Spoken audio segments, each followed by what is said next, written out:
Alastair Stewart has responded to a social media claim he is overplaying his dementia diagnosis after a GB News interview.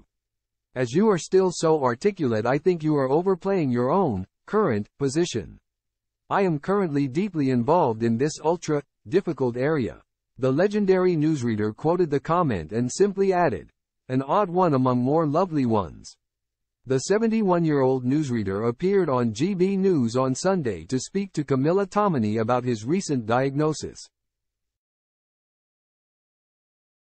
In the candid interview, he admitted it has been a difficult time ever since he was diagnosed with early-onset vascular dementia. Alastair had previously written on social media that, "I did the interview with GB News because they have stood by me, been kind and supportive. I asked if Camilla Tominey could do the interview because I rate her very highly and trust her."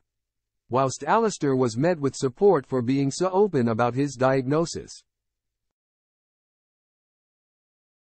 this user was criticized for their insensitivity. "Very odd, Alastair. For someone involved in that area, they should be well aware that each individual has their own path with the illness," a user called Mount07 responded, before adding, "Very thoughtful interview with yourself and Camilla, and I look forward to your reporting from the new Westminster studio."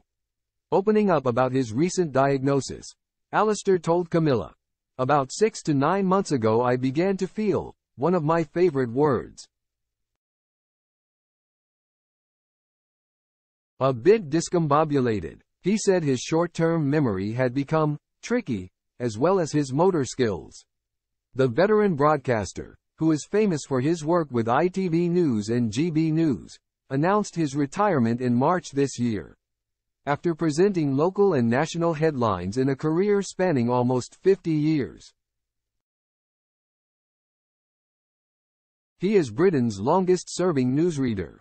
While there is currently no cure for dementia, Alastair is taking matters into his own hands. He said, "I want to reduce my commitment while I'm still ahead as an old broadcaster, rather than an ancient one. Thankfully the timing is mine. I just want to spend more of it with my family, my horses, and the charities that have meant so much to me over the years."